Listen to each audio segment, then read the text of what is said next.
నాకు అనుమతి ఇవ్వండి. అన్వేష్ను తీసుకొచ్చి భారత్ మాత కాళ్ళ దగ్గర పడేస్తానంటూ ఓ తెలుగు యువకుణ్ణి పెళ్లి చేసుకున్న ఫారెన్ మహిళ హిందుత్వవాది లీదియా లక్ష్మి సంచలన వ్యాఖ్యలు చేశారు. సోషల్ మీడియా వేదికగా అన్వేష్ను హెచ్చరిస్తూ లీదియా లక్ష్మి అతన్ని కన్వర్టెడ్ గొర్రె అంటూ సంబోధించారు.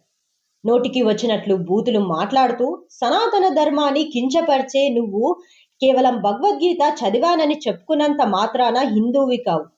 నీ అసలు రంగు ఏంటో మాకు తెలుసు అంటూ ఆమె తీవ్రంగా మండిపడ్డారు. అలాగే నువ్వు ప్రస్తుతం థాయిలాండ్లో ఉన్నావని నాకు తెలుసు. అక్కడ నువ్వు ఏం చేస్తున్నావో, నీ బ్యాక్గ్రౌండ్ ఏంటో అన్నీ నా దగ్గర ఉన్నాయని ఆమె స్పష్టం చేశారు.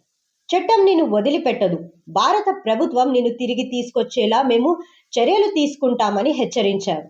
నువ్వు ఎన్ని క్షమాపణలు చెప్పినా చట్టం నుంచి తప్పించుకోలేవని అన్నారు. చివరిగా నీ నోటి దురుసు వల్ల నీ పతనం మొదలైంది. ఇది నీకు నా ఫైనల్ వార్నింగ్ అంటూ లీదియా లక్ష్మి గట్టి హెచ్చరిక జారీ చేశారు.